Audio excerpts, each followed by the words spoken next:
जी। राधे राधे महाराज जी। महाराज जी, मैं आपका सत्संग पिछले एक वर्ष से यूट्यूब के माध्यम से सुन रहा हूँ और आपके परम पावन दर्शन की प्रबल इच्छा थी जो श्री जी ने पूरा किया। महाराज जी, मेरा प्रश्न है कि भरत जी परम भागवत थे, लेकिन हिरण जी के बच्चे से आसक्ति हो जाने के कारण उनका अंतिम चिंतन हिरण का हो गया, इसलिए उन्हें फिर से जन्म लेना। दूसरी तरफ अजामिल जी का चिंतन उसके पुत्र का था, परंतु केवल भगवत नाम के उच्चारण से भगवत प्राप्त हुआ। हाँ, महाराज जी, ये यदि अंतिम ये उच्चारण भगवान से नाम की महिमा है कि अंतिम में वो नारायण उच्चारण मात्र से भाव कुभाव अनख आलस हो, नाम जपत मंगल दिस दशो। ये भगवान के नाम की महिमा अंतिम समय में है कि आपका चिंतन कुछ भी हो, यदि भगवान का नाम उच्चारण हो गया तो आपको परम गति मिलेगी। भगवान के नाम की महिमा भगवान से भी बढ़ करके है। ये दिखाया, जे ही नारायण बोला ते भी भगवत पार्षद उपस्थित हो गए और यम पास काट दिया।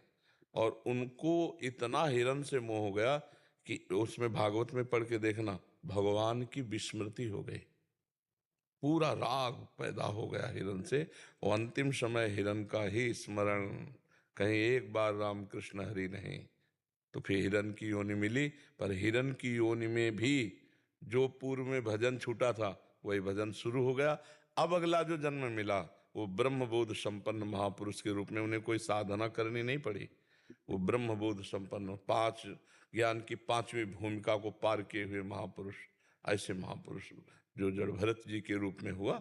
भजन कभी निष्फल नहीं होता, पर वो हिरण की आसक्ति इतनी प्रबल हो गई कि भगवान का विस्मरण हो गया बस उसी के दुलार प्यार में। तो इसीलिए सबकी ममता ताग बटोरी, मम पद मनहि बांधि बर डोरी। भगवान में यदि आसक्त हो जाए तो अंतिम समय अगर भगवान को भूल जाता है जीव, तो भगवान उसकी स्मृति बन जाते हैं। जैसे पीड़ा बहुत है, मूर्छा आ गई, मृत्यु का समय है, अब उस समय भगवान की स्मृति करने की ताकत ही नहीं रही, अब उस समय भगवान स्मृति बन जाएंगे। पर इनकी स्मृति करने की ताकत होने पर भी स्मृति छोड़ दी और हिरण में आसक्त हो गए, ये त्रुटि हो गई, इसलिए इनका जन्म हुआ। और उसको भगवान के नाम का जिह्वा से संयोग, यह जिह्वाग्ये वर्तते नाम तुभ्यम, इसी से कल्याण हो गया। नाम की अपार महिमा भगवान की है, तो इसलिए उसका जोड़ नहीं किया जा सकता।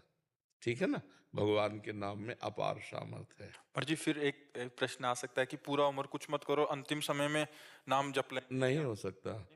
ये संत कृपा से हुआ था अजामिल को।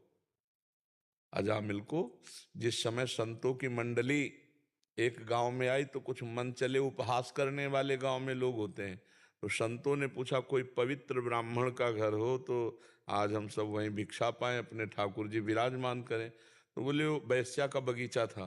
बोले वो जो बगीचा है बहुत पवित्र है और उसमें जो है बहुत पवित्र ब्राह्मण रहते हैं। तो अजामिल ही वैश्या के साथ रहते थे। तो बगीचा तो बहुत सुंदर था, उपवन, उसमें जाके ठाकुर जी विराजमान किए। थोड़ी देर में देखा तो एक मृग मार करके वृद्ध अजामिल आ रहा था। तो उसने देखा मेरे यहाँ संत, तो पहले धर्मात्मा पुरुष था अजामिल, बहुत संयमी पुरुष था। एक वैश्या को गलत क्रिया करते जंगल में देखकर वो अपने दिमाग को नहीं संभाल पाया और सुंदर वैश्या, उसी में आसक्त होकर सब धन वैभव सब मर्यादा नष्ट कर दी, वैश्या के संग ही रहने लगा। अब पूरा वैभव दे दिया तो वैश्या किसी से मतलब न रखने लगी, अजामिल से संग। तो आज उससे कई बच्चे हुए। अब ये जो ही देखा संत, तो संत दरस जे में पातक टरे, संतों के दर्शन से पाप नष्ट होता है, भगवत भाव बढ़ता है, क्योंकि ऐसे प्रमाण होते। रो पड़ा और सब संतों के चरणों में गिरा कि आप यहाँ कैसे, मैं तो नीच अधम पापी, ये वैश्या का उपवन है प्रभु। तब उन्होंने कहा नहीं, तुम्हारे ऊपर भगवान की कृपा है, क्योंकि बिनु हरि कृपा मिले नहीं संता। तो उनका प्रभु कृपा किया, मैं नीच ऐसा ऐसा। तो बोले अब की जो संतान होगी, मैं देख रहा हूं, अब की जो संतान होगी उसका नाम नारायण रख देना, तुम्हारा इसी से कल्याण हो जाएगा। और सब संतों ने अपने ठाकुर जी उठाए चल दिए कि अब वहां कुछ खा पी तो सकते नहीं थे ना, तो वहां से चल दिए।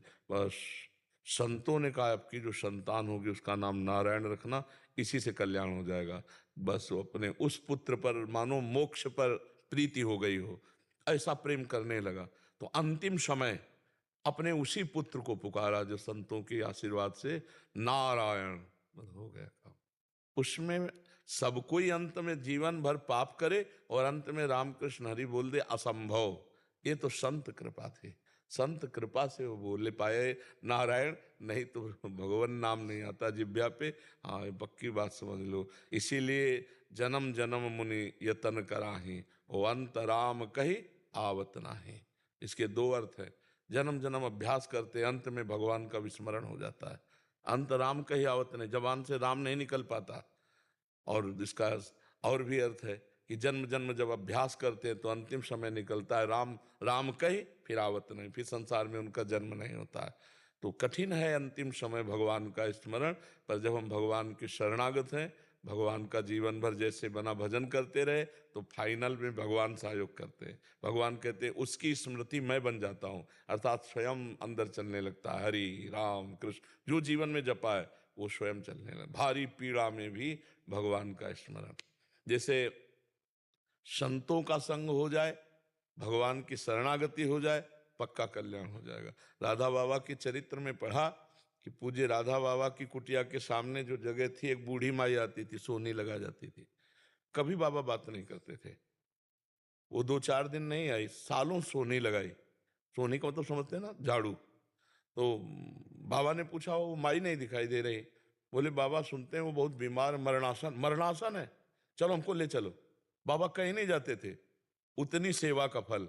घर गए उसके, तो मरणासन में जैसी पड़ी थी, ऐसे हाथ रखा, कहा माई कुछ दिखाई दे रहा है?